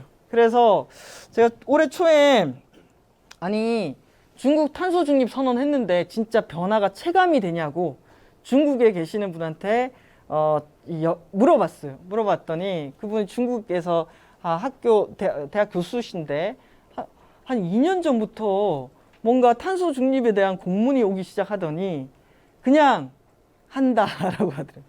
그냥 바뀌었대요. 거기는 우리는 예를 들면 플라스틱 사용 금지를 유예 기간을 두잖아요. 왜냐하면 플라스틱 관련해서 제품 생산하는 업체들이 있으니까. 근데 중국은 2020년부터 플라스틱 면봉 사용 금지, 발포성 플라스틱 사용 금지, 그냥 올해부터 해버리는 거예요. 그래서 실제로 학교에 있는데 이게 분리수거를 안 해서 발각이 되면은 은행 계좌를 차압하는, 어떤 의미인지 아시겠죠? 분리수거 안 했을 때 받게 되는 페널티가 너무 센 거예요. 그리고 중국에서 그 대학에서 한 명이라도 코로나 환자가 발생하면은 대학을 봉쇄해 버리겠다라고 이렇게 공문이 온다고 하더라고요. 그래서 거기는 그냥 해버리는 그런 구조로 가고 있는 것 같아요. 요거는 또 이건 러시아 이야기인데요. 요건 좀 넘기고, 어쨌든 무역 의존도와 탄소 집약도가 한국 경제에 너무 높아요. 이 얘기는 우리가 지금 코로나 국면에도 막 인플레가 우려가 될 정도로 경제 상황이 좋잖아요. 수출이 계속 호조를 찍고 있어요. 그런데 지금 현재 아주 좋은 이 수출과 이 경제 구조가 앞으로 2, 3년 사이에 이런 제도들이 가시화될 때도 우리가 이걸 그대로 가지고 갈 수 있을까? 저는 환경이 바뀌고 있다라고 생각이 들어요. 그래서 무역 의존도는 높은데 현재 이 구조, 그전에는 우리나라가 수출과 무역을 뒷받침하기 위해서 원전과 석탄과 같은 값싼 원료를 바탕으로 풍부한 전기를 생산해서 이 무역과 산업을 뒷받침한다라는 게 우리의 오랫동안 왔던 그런 전략인가? 하여튼 뭐 그랬었는데 이게 바뀐 거예요. 그전에는 뭐로 만들었는가를 안 물었었는데 이제 탄소나 원전이나 LNG 재생가능에너지, 야 너네 이거 재생가능에너지 아니면 석탄이야? 뭐 이런 걸 묻기 시작하는 시대가 됐으니까 이 얘기는 통상정책하고 전력에너지정책하고 연결되어 있다. 연결되어 가고 있다라는 것을 의미하고요. 그다음 이게 4월 22일 기후정상회담. 미국이 26에서 28을 50에서 52로 상향했잖아요. 그리고 이게 영국은 78% 줄인다라는 이 그래프의 이 기울기. 그리고 독일은 2050년 탄소 중립이 아니라 2045년까지 탄소 중립을 하겠다라고 5년을 앞당겼어요. 그리고 이게 일본이에요. 일본의 경로는 원래 파란색 경로였는데 요걸 이만큼을 가겠다라는 건데요. 이러려면은 아까 우리나라 지금 현재 배출량이 7억 톤 정도 된다고 그랬잖아요. 자, 일본이 이만큼을 더 줄인다는 거는 4억 5천만 톤을 더 줄이는 거예요. 4억 5천만 톤. 이게 진짜 만만치 않은 거죠. 자, 요게 지난해 우리가 유엔에다 보고한 한국은 2030년까지 이만큼 줄일게요 라고 약속한 내용입니다. 자, 7억 톤이잖아요. 7억 톤을 전력, 산업, 건물, 수송, 폐기물 나눴어요. 자, 이거 나누면서 부처들이 얼마나 싸우겠어요. 전력 분야는 산업부가 우리 전력 줄이기 어려워 막 이렇게 얘기했을 거고, 국토부는 건물하고 수송, 진짜 건물을 그 투자 대비 건물에서 온실가스 줄인 거 얼마나 어려운 줄 알아? 뭐 이러면서 서로 이 양을 적게 하려고 난리를 치면서 3년 동안 조정을 해가지고 7억 톤을 5억 3,600만 톤으로 줄이는 것이 우리의 지금까지의 감축 목표였어요. 이걸 지난해 딱 냈는데, 자, 드디어 우리 이거 이 정도 줄이겠습니다 라고 냈는데 1년 사이의 분위기는 탄소 중립과 NDC 강화로 바뀐 거예요. 자, 그러면 이것도 만만치 않은데 여기서 더 줄여야 돼요. 지금 그걸 얼마를 더 줄일까를 논의를 하고 있는 거고, 한 달 반쯤 뒤에는 여러분이 이게 얼마만큼 더 줄어드는지에 대해서 아시게 될 거예요. 근데 저는 이런 강의를 하면서 이런 생각이 드는 거예요. 사실 우리나라 시민들 중에 한국이 파리 협정에 따라서 7억 톤을 5억 3,600만 톤으로 줄이기로 했다라는 것을 아시는 시민들도 드물어요. 시민들뿐만 아니라 저는 공무원들도 우리 이렇게 줄이기로 한 거 알고 있습니까? 그러면은 공무원들도 잘 모를 것 같아요. 그런데 이것도 지금 모르는데 이거보다 더 줄이는 양을 어쨌든 2, 3개월 안에 우리가 또 만들어서 해야 돼요. 자, 그랬을 때 기준점이 있어요. 자, IPCC 보고서에 보면은 2010년 대비 45% 줄이라고 돼 있거든요. 자, 영국, 미국, EU, 캐나다, 일본 이번에 올리면서 40%까지는 올라갔어요. 근데 우리나라에 지금 요만큼 줄이는 양은 18%대예요. 그러니까 우리가 그냥 우리 조금 올리는 것 정도가 아니라 지금은 2배를 올려도 18을 2개를 해도 36이잖아요. 그래도 이 수치 안에 못 들어가는 거예요. 그러니까 얼마만큼의 압박을 받는지 이제 알 수가 있고요. 그래서 탄중이가 출범하고 요 중간에 있는 자료들이 지금 우리나라 정부 부처 공무원들도 자기가 공무원이 되고 난 다음에 평생 처음 해보는 보고서들을 쓰고 있어요. 예를 들면은 농림부는 2050 탄소 중립의 농림축산 분야의 대책을 수립하고 있어요. 해수부가 해양수산 분야의 탄소 중립 계획을 만들고 있어요. 산림청이 탄소 중립 과정에서 산림 흡수 얼마일지에 대한 보고서들을 쓰고 있어요. 그러니까 이거는 평생 처음 해보는 작업들이 지금 진행되고 있는 거고요. 요게 저희 탄중이 그 구조이고, 저는 기후변화위원회에 있습니다. 자, 이게 10대 과제고요. 그런데 지금 요거 만들어야 되잖아요. 일단 요거 만들어야 되는데, 언론을 통해서 관심 있는 분들은 좀 보셨겠지만 이미 초안 같은 것들은 공개가 돼 있어요. 그래서 에너지 부분이 이랬던 것이 이렇게, 산업 부분, 수송, 건물, 농축수산. 근데 사실은 농축수산 부분은 감축량이 좀 적죠. 요게 2개의 포인트가 있어요. 하나는 농림축산 분야가 실제 요것밖에 안 되느냐. 사실은 생산부터 유통, 소비까지 전 과정을 치면은 지금 현재로는 우리나라 전체 온실가스의 농림축산 분야가 3% 정도로 나오는데, 그 과정을 치면은 15에서 20까지 간다. 이런 논의도 있어요. 근데 우리 통계가 또 안 돼 있어가지고 현재로서는 3%로 또 잡히는데, 다른 모든 것은 줄여도 사람들이 먹고 사는 것은 줄일 수가 없잖아요. 그래서 다른 분야에 비해서 이 감축 양이 좀 적게 나오는 분야가 농축산 분야다라고 보시면 될 것 같고, 이게 전력원에 대한 구성에 관한 시나리오입니다. 이것도 엄청난 토론이 막 되겠죠. 자, 독일은 이렇게 왔어요. 독일은 한국하고 독일의 추세를 비교해 보면은 독일은 지금 이렇게 내려오는 이 경로에 있잖아요. 우리나라 지금 쭉 올라가다가 이제부터 내려가야 되는 경로에 있어요. 예.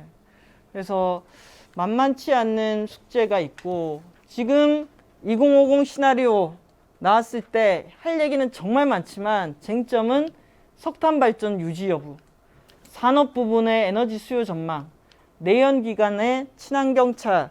그러니까 지금 여러분이 타고 다니는 자동차는 엔진 차량이잖아요. 석유로 달리는. 그런데 이미 주요한 세계의 자동차 메이커들이 우리 이제 내연기관 차량 안 만든다라고 얘기하고 있어요. 그리고 현대나 기아나 국내 자동차 업계도 이제 내연기관 아니라 전기차로 간다라고 얘기했어요. 그런데 아직 공식적으로 우리나라는 내연기관 생산 판매 금지 연도를 못 박지는 않았어요. 그러니까 그걸 못 박을 것인가 뭐 이런 것들. 그리고 재조림 흡수원에 따른 생태계 영향이라든지 CCUS의 실현 가능성. 아까 탄소 포집 저장, 탄소 포집에서 땅에 묻는 거 있잖아요. 그러니까 이게 이 기술만 되면 배출이 돼도 땅에 묻으니까 마이너스가 될 수 있을 것 같으니까 여기에 기대를 거는 분들이 되게 많아요. 근데 아직 이게 상용화된 기술도 아니고 또 포집에서 땅에 묻으려면은 심지어 그거를 해외에 있는 굴 속을 찾아가지고 묻으려면 그 비용이 또 얼마나 만만치 않겠어요. 거기에 최근에 불고 있는 소형 원자로라든지 원전 확대라든지 이런 것들도 여전히 막 살아있는 이슈들인 거죠. 그래서 와, 이 앞으로 쟁점들이 많다. 자, 그래서 8월 중에 안이 나올 거고 8월 중에 나온 안을 가지고 각계 의견 수렴을 할 거고 9월에 토론회를 하고 10월 달에 확정을 할 겁니다. 요 시나리오 가게 되는 거고요. 지금 얘기 나오는 거는 자, 이게 7억 톤입니다, 여러분. 자, 7억 톤을 536으로 줄이기로 했어요. 그런데 지금 숫자가 나오는 거는 7억 톤을 536이 아니라 4억 5천만 톤, 4억 2천만 톤 이렇게 줄인다는 거는 약 8천만 톤에서 1억 톤을 더 줄이는 거예요. 자, 우리나라 전체 배출량이 7억 톤. 우리나라 전체 배출량에서 석탄 발전소에서만 나오는 게 2억 톤. 그런데 우리가 추가로 줄여야 되는 게 1억 1천만 톤. 약간 어떤 감 이런 거 있잖아요. 이게 지금 이 정도 시나리오는 석탄 발전소가 정말 빠르게 빠져야 되는 상황이라고 할 수가 있습니다. 그러면 석탄 발전소가 빠지는 그 대책, 그리고 이 와중에도 지금 삼척하고 강릉에 새로 짓고 있는 거, 얘들을 어떻게 할 거냐, 이런 이슈까지. 이전에는 우리가 이런 걸 논의를 이렇게 진지하게 한 적이 없었어요. 근데 어느 순간 이걸 정말 진지하게 얘기해야 되는 상황으로 오고 있고요. 자, 이게 독일의 감축 수단입니다. 독일은 8억 톤을 4억 톤으로 줄여요. 10년 안에. 그런데 그 중에 2억 톤을 에너지에서 7천만 톤은 교통, 7천만 톤은 산업, 5천만 톤은 빌딩, 그리고 농업에서 1200만 톤을 줄이는데 비료 사용하고 가축수 감소, 가축 분뇨 바이오가스 이런 게 있습니다. 자, 가축수 감소. 여기에 엄청나게 또 민감한 이슈들이 있죠. 농민들이 이걸 받아들일 거냐. 가축수를 줄인다고 했을 때 얼마만큼 줄일 거냐. 그럼 단백질은 어디서 어떻게 얻을 거냐. 그랬을 때 축종의 변화, 그러니까 그 돼지, 소, 그다음에 뭐 닭 이렇게 있으면은 소가 메탄이라든지 배출량이 제일 많으니까 돼지와 소의 소비를 줄이고 닭으로 이동한다. 뭐 이런 내용, 또는 대체육 시장을 육성한다. 또는 곤충 단백질을 활용한다. 그러니까 이전에 생각하지 않았던, 정말 어쨌든 온실가스를 줄여야 되는 것이 핵심이 되면서 다른 영역들이 만들어지고 있는 거죠. 예. 자, 그 속에서 이게 이 지난해 한국판 뉴딜 발표가 됐을 때 보면은 청년들이 우리는 회색 뉴딜이 아니라 그린 뉴딜을 원한다, 이렇게 나왔는데요. 저도 이런 생각이 드는 거예요. 와, 열심히 막 탄소 중립 계획 짜고 석탄 발전소를 어떻게 뺄까, 막 이 대체육, 농업 분야의 온실가스 어떻게 줄이지? 그러면 면세유는 어떻게 하고, 우리나라 바다에 있는 그 수많은 어선들은 지금 통통통통 다 석유로 달리고 있는데, 그럼 얘들은 앞으로 어선을 전기로 바꾸면은 그 어선 비용은 누가 감당하지? 진짜 하나하나 디테일하게 막 얘기를 하고 있어요. 근데 이렇게 막 탄소 중립이 메인인 것처럼 얘기하고 토론이 열리는데 또 현실에서는 석탄 발전소 짓고 있고 내년 대선에서 공항 7개 정도 가덕도부터 시작해가지고 제주 제2공항 그러니까 공항 한 7개 정도가 논의가 되고 있고 심지어 지금 국토부는 무착륙 해외 관광 아시죠? 비행기 띄워가지고 한 바퀴 돌고 다시 돌아오는 막 이런 한쪽에서는 온실가스 줄인다고 막 계획을 수립하고 있지만 현실은 그냥 이전하고 그대로 같이 가는 거예요. 그러면 현재 한국의 현실에서는 만약 코로나 확산세 계속 갈 것 같은데 이 정도의 규모에다가 올해 7, 8월 온도 날씨가 어떻게 될지 모르겠어요. 습하고 투덥지근한 날씨가 계속돼서 전력 소비량 또 피크 치고 이러면은 2020년도에 줄어들었다고 했던 것이 다시 반등 쳐서 올라갈 수도 있거든요. 그럼 이게 뭘까요? 탄소 중립과 NDC를 막 얘기하면서 한쪽에서는 개발 계획들이 계속 나오고 있고 거기에 플러스 해가지고 배출량 늘어나는 엄청난 이 모순의 상황에 들어가게 될 것 같고요.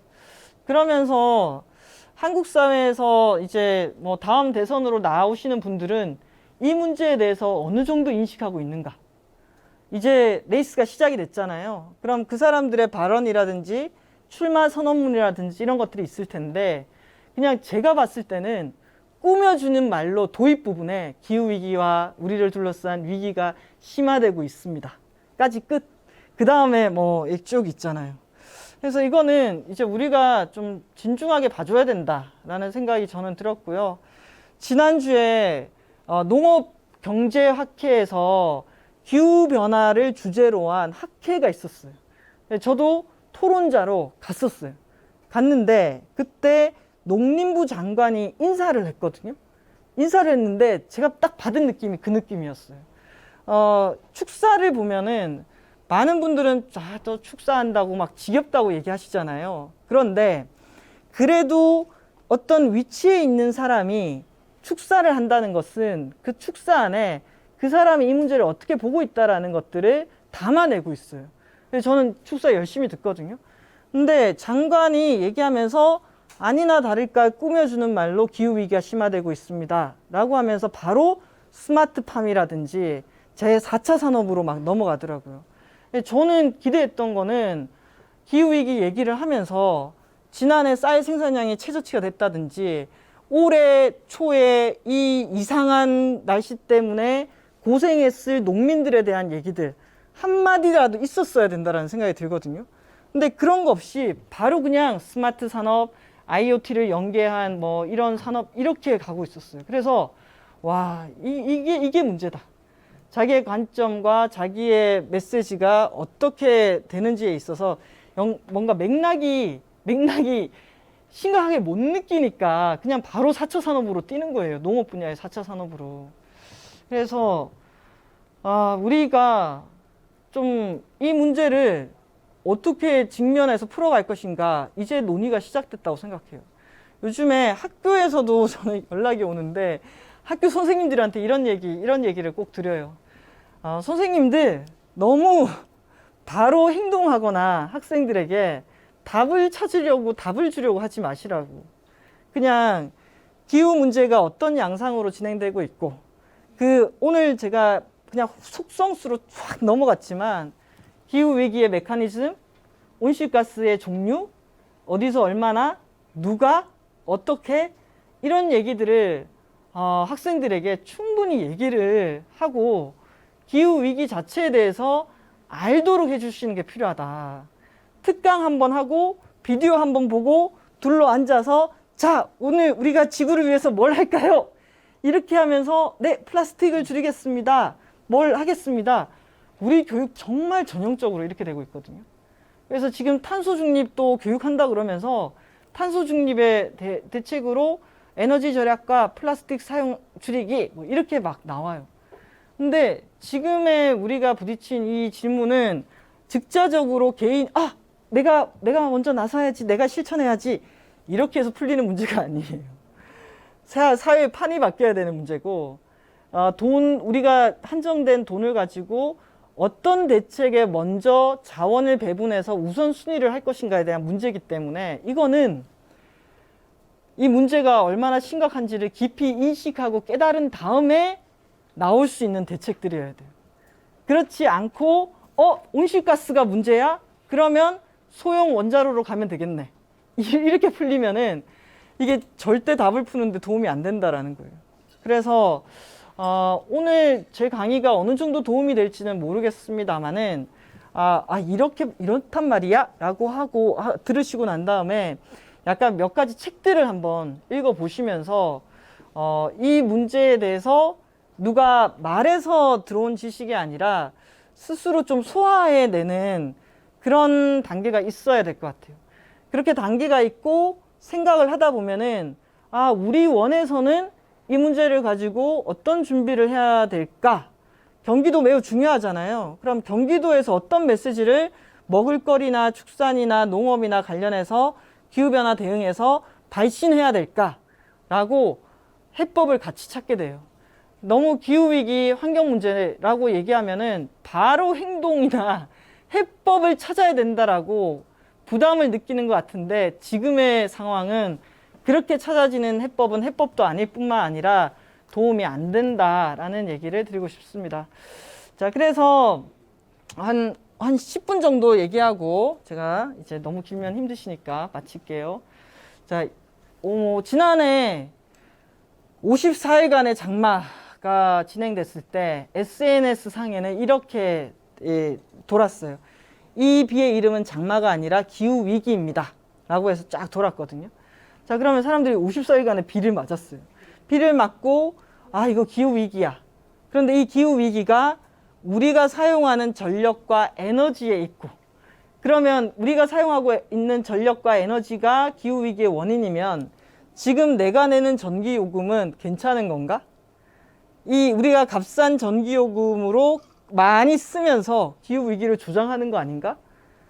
이런 생각까지로 연결이 될 필요가 있는 것 같거든요. 우리나라 전기요금에 워낙 민감하니까 20년째 전기요금을 못 건드리고 있어요. 며칠 전에 유럽연합의 부집행위원장이 한국을 왔다 갔는데 기후 문제로 왔다 갔거든요. 딱 그분이랑 했던 얘기 중에 한 가지 얘기만 너무 기억에 남아요. 이분이 뭐라고 얘기했냐면은 자기가 한국은 처음 왔고 한국에 딱 3일을 머물렀지만 한국이 기후위기 대응 못하는 이유는 값싼 에너지에 중독된 것 같다, 이렇게 얘기했어요. 그러니까 유럽에서 이 건물이라든지 일상을 살다가 한국에서 있으면서 3일간의 한국의 에너지 소비 행태를 보고 너무 놀랐던 거죠. 어떻게 이렇게 에너지를 쓸 수 있지? 라고 생각한 것 같아요. 그래서 오늘 하루도 우리를 지탱하고 있는 에너지, 특히 수도권이 전체 전력의 31%를 쓰지만 대형 발전 설비들은 지역에 다 밀집해 있습니다. 그리고 우리나라 재생가능 에너지 비중은 OECD 국가 중에 꼴찌고요. 그리고 강력별 전력 자립도를 보면은 인천이 한 240% 정도 자립합니다. 거기에 석탄 발전소 있죠. 그래서 대형 발전소에 있는 지역들은 자급률이 높고 뒤로 갈수록 자급률이 떨어지고요. 자, 요거는 나중에 질문이 나오면 제가 답을 하겠습니다. 그래서 NDC 원전 석탄 에너지 소비 줄이고 재생가능 에너지 늘려야 됩니다.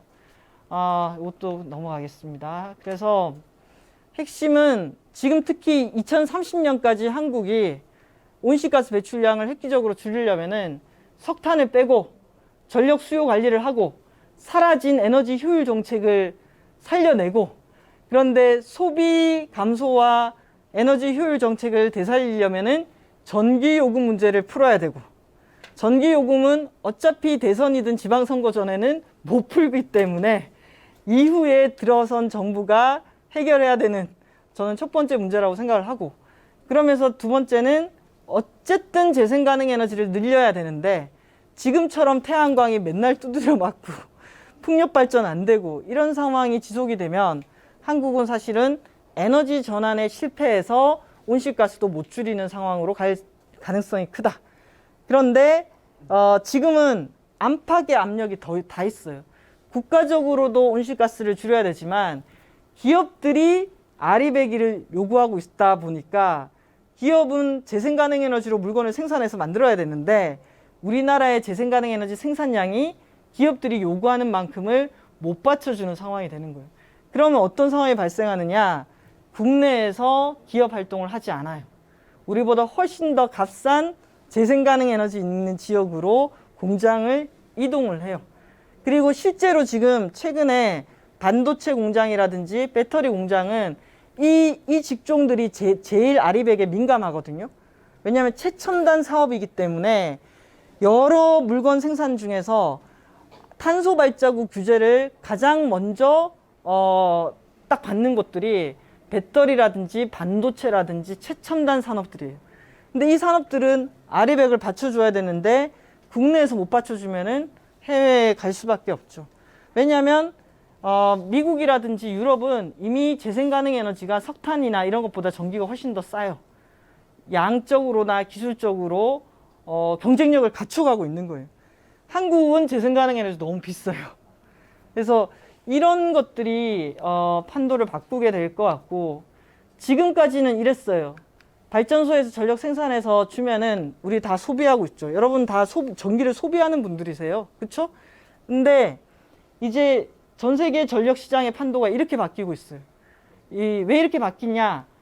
우리나라도 그렇고 전 세계도 그렇고 탄소 중립으로 가려면은 재생가능 에너지가 늘어날 수밖에 없어요. 근데 재생가능 에너지는 단점이 있죠. 어떤 단점이 있죠? 매우 간헐적이에요. 태양광은 낮에만 생산해요. 풍력은 바람이 불어야 돼요. 전기는 저장이 안 돼요. 우리는 패턴에 따라서 전력이 필요한데 얘들은 왔다 갔다 해요. 자, 그러면 이걸 얘들은 너무 간헐적이라서 안 돼. 이게 한국이 대했던 태도라면은 세계적으로는 이렇게 그림을 그리는 거예요. 그림을 그려가지고 수많은 수천만 개의 작은 에너지 생산을 생산해내는 재생가능 에너지들, 그리고 그 안에서 배터리 기술도 들어가고 있고요. 그 다음에 수요 자원 시장이라고 있어요. 얘들이 전기를 안 보내주면은 수요를 떨어뜨리는 거예요. 그러니까 소비자가 반응을 하는 시장이거든요. 받아서 쓰기만 하는 게 아니라 소비 단위가 떨어지네. 지금 시기에서는 우리가 소비를 안 하면은 소비 안 한 것을 팔 수 있어요. 피크 시기에 원래는 전기를 썼었는데 안 쓰는 걸 팔 수가 있거든요. 그러면 사람들이 플레이를 하잖아요. 전력 생산량에 따라서. 그래서 매우 왔다 갔다 서로 쌍방향 소통하는 시장으로 가고 있고, 여기서 중요한 게 이 모델에서는 송전망이 중요했어요. 자, 보냅니다. 쓰세요. 퓨 보내는 송전망. 그런데 이 단위에서는 내가 언제 쓰지? 내가 언제 쓰지? 전력을 나눠서 쓰는 배전 단위가 되게 중요해지게 되는 거예요. 그리고 이런 모델에 최적화된 게 테슬라 같은 기업들이에요. 테슬라는 전기 자동차도 하고 태양광도 하고 저장 장치도 하잖아요. 그리고 이 모든 것들을 데이터로 연결하고 있어요. 최근에 구글이라든지 이런 인터넷 기업들이 전력 시장에 뛰어들고 있어요. 왜냐하면 이게 재생가능 에너지가 만들어내는 가능성 문제를 디지털이라든지 데이터 기술로 극복하기 위해서. 그래서 최근에 번역된 책 중에서 그리드라는 책이 있습니다. 그 책을 읽어보면은 왜 여기서 일로 바뀌고 있는지 그 내용들을 알 수가 있고요. 이게 덴마크의 분산 전력 시스템이고 현재 한국인데 우리나라도 이렇게 가겠다라고 지금 계획은 짜고 있습니다. 그리고 분산 에너지 활성화 로드맵도 나왔고요. 아까 제가 얘기했던 공급에서 소비가 중요해지는 가상발전소라든지 마이크로 그리드라든지. 그래서 우리가 석탄발전소 문 닫으면 일자리가 줄겠죠. 그런데 이제 앞으로의 일자리는 온실가스를 배출하는 일자리가 아니라 온실가스를 줄이는 분야 또는 새로운 온실가스 배출량을 줄이거나 다른 방식으로 에너지를 생산하는 분야에서 일자리가 만들어지겠죠.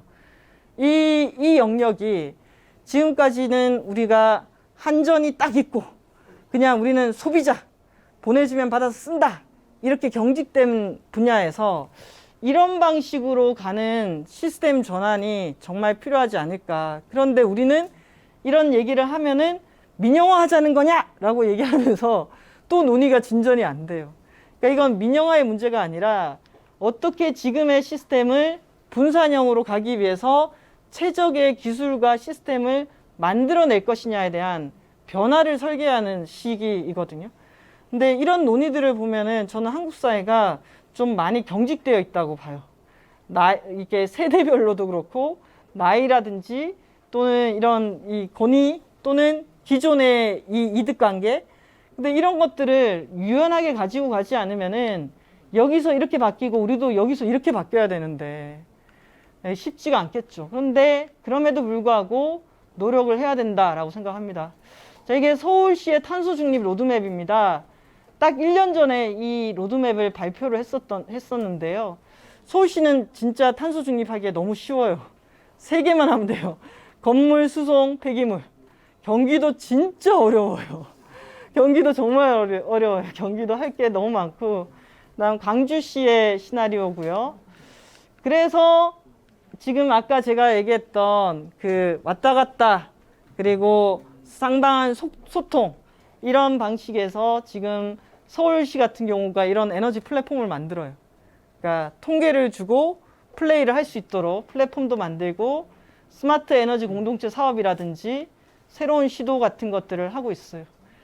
근데 장기적으로 한국에서 탄소 중립이든 에너지 전환이든 되려면은 농촌 지역의 재생 가능 에너지 문제를 풀어야 돼요. 저는 이런 것 같아요. 우리나라 농촌에 누적되어 있는 농지에 관한 문제, 그리고 농민들이 갖고 있는 박탈감. 그래서 이 농촌 지역에 그나마 농사를 지으면서 건건히 버티고 있는데 골프장이 한번 들어와서 휩쓸고 가더니 그 다음 펜션이 들어와서 한번 휩쓸고 가더니 이제는 태양광이 들어와서 휩쓸고 간다라는 이런 정서가 있는 것 같아요. 그래서 이런 곳곳에서의 갈등이 있고 그리고 이런 갈등을 방치해 온 현재의 구조들도 문제가 있는 것 같은데 저는 그런 것 같아요. 산업부가 우리나라 에너지 부서잖아요. 산업부가 지금까지 원전하고 석탄은 해봤어요. 근데 이 작은 재생 가능 에너지들은 자기들의 업무라고 생각하지 않은 것 같아요. 그래서 초기에 정책을 훨씬 더 원전 석탄하고 태양광 풍력은 다르기 때문에 훨씬 더 세심하게 설계가 됐음에도 불구하고 그러지 못하다 보니까 갈등이 너무나 심해졌어요. 근데 이거를 풀 수 있는 구조를 만들어야 되고 그래서 지금 농특위에 탄소중립위원회라고 있습니다. 탄소중립위원회에서 농어촌 에너지 전환 특별법 같은 것들을 만들려고 해요. 왜냐하면 이 에너지 태양광하고 농촌 공간이 충돌하고 있는데 농림부는 에너지를 몰라요. 산업부는 농촌을 몰라요. 그런 상황에서 농촌 태양광 재생 가능 에너지가 붕 떠 있는 거예요. 갈등만 만들어지고. 자, 그래서 다른 나라 사례들을 봤더니 프랑스라든지 일본 같은 경우에는 농촌을 기반으로 하는 재생 가능 에너지라든지 에너지에 관한 특별한 법이 있더라고요. 그럼 우리도 그냥 잘 하회에서 풀면 우리도 독일 같은 이런 모델로 간다. 불가능해요. 독일하고 우리는 너무 다르기 때문에. 여건이라든지 제도라든지 사람이라든지 고령화의 정도라든지 농민의 수입이라든지 둘러싼 자연환경 다 다르잖아요. 그러면 우리한테 맞는 농어촌 에너지 전환 특별법 같은 제도가 필요하다라는 겁니다. 이거는 제가 2008년도에 독일을 다니면서 찍었던 사진들이에요. 그리고 여기는 오스트리아 같은 곳이고 이게 2008년도니까 지금 10년 전에 이들은 이미 순환 자원을 기반으로 한 자립형 에너지 농촌 마을 같은 것들을 만들고 있었어요. 근데 이게 그냥 만들어진 게 아니에요. 정말 정부, 학자들, 기술자들, 농민들, 시민사회가 정말 열과 성을 다해가지고 이런 모델 하나하나를 만들었더라고요. 그래서 우리도 빨리 좀 좋은 성공 모델을 만들어가지고 가야 되지 않을까 싶었습니다. 자, 이제 뭔가 현 정부에서 마무리하고 다음 정부가 누가 될지는 모르겠으나 등장하게 되는 시점인데요. 제가 이걸 왜 보여드리냐면은 문재인 정부 출범할 때 국정 5개년 계획을 바탕으로 기후하고 에너지 분야에 이런 일이 일어나겠구나라고 제가 표를 그려놨던 거예요. 근데 최근에 다시 어떤 일이 있었는가를 토대로 다시 그렸더니 이 초록색이 계획된 거라면은 돌발적으로 2019년도에 미세먼지 문제가 터지잖아요. 미세먼지가 또 석탄 발전소라든지 에너지 소비랑 연결돼 있어요. 그리고 지난해 코로나 오면서 그린 뉴딜 했죠. 그리고 현재 남은 이제 이 정부 거의 1년도 안 남은 시점에서 탄소 중립법, 탄소 중립 로드맵, NDC 상향, 분산 에너지 로드맵. 제가 이걸 통해서 말씀드리고 싶었던 거는 계획하지 않았던 돌발적인 변수들이 정말 크게 작동하는 시대로 접어들었다. 자, 그러면 지금부터 앞으로 5, 6년 사이에는 또 어떤 일이 일어날까? 그리고 여기 계시는 직원분들 맞죠? 보니까 20, 30대가 많으신 것 같아요. 자, 우리가 2050년 탄소 중립이라고 얘기해요. 저도 어제도 한 2시간 동안 탄중위에 청년들만 또 들어와 있는 그룹들이 있거든요. 저희 2시간 동안 막 토론을 하면서 그런 얘기를 했어요. 지금 있는 위원들이 있고 이분들이 결정하는 초안이 영향을 많이 미치게 될 텐데 정말 한참 그 시기를 살아가야 되는 사람들의 목소리가 이 안에 얼마나 반영이 되도록 할 거냐. 그런 거 있잖아요. 그러니까 여기 지금 20대에 계시는 분들은 앞으로 2030년, 40년, 50년 아마 2050년이 되면 여러분이 한 50대, 60대 정도 되실 것 같아요. 이제 앞으로 한창 때예요. 근데 한창 때에 가장 크게 영향을 미칠 이슈가 저는 이 이슈라고 생각을 해요. 그리고 이게 어떻게 풀리는가에 따라서 한국이 지금 현재는 이 정도의 경제와 이 정도의 사회를 만들고 있지만 30년 뒤에 한국의 상황이 되게 달라질 수도 있어요. 좋아질 수도 있고 나빠질 수도 있고. 이런 그림들을 같이 고민해 가면서 저는 그려야 된다라는 이야기들을 드리고 싶었습니다. 그래서 1시간 반 동안 제가 그냥 쭉 속도를 내서 달렸는데요. 지금 한국의 청소년들이 청소년 기후 소송을 하고 있어요. 정부가 온실가스를 못 줄여가지고 우리의 미래를 파괴하고 있다. 헌법 소송 냈거든요. 소송이 진행되고 있습니다. 그런데 제가 이렇게 만나보면은 나이대에 따라서 이 문제에 대한 민감도가 되게 다른 것 같아요. 그러니까 청년이나 청소년들일수록, 특히 청소년들일수록 이런 기후 문제에 대해서 훨씬 더 민감해요. 지금도 심한데 앞으로 자기가 살아가는 동안 더 심해질 거라고 생각하니까 매우 힘들어 하거든요. 그래서 결국은 지금 책임을 많이 지고 있는 사람들이 이 문제에 대해서 응답을 해야 됐다. 저의 걱정은 내년에 대선 논의하는데 TV 토론에서 기후변화에 기자도 안 나오는 거. 그럼 너무 걱정될 것 같아요. 그래서 지난해 미국에서 대선할 때는 시민사회가 트럼프하고 바이든하고 기후변화라는 단일 주제로 TV 토론해야 된다라는 그런 청원과 운동을 했었거든요. 저는 진짜 물어야 된다고 생각해요. 누가 될지 모르겠으나 누가 되더라도 이 문제에 대해서 어떤 비전과 답을 갖고 있는지를 물어봐야 된다. 그리고 얘기하게 해야 된다. 라고 생각을 합니다. 네, 여기까지가 제가 준비한 내용입니다. 감사합니다.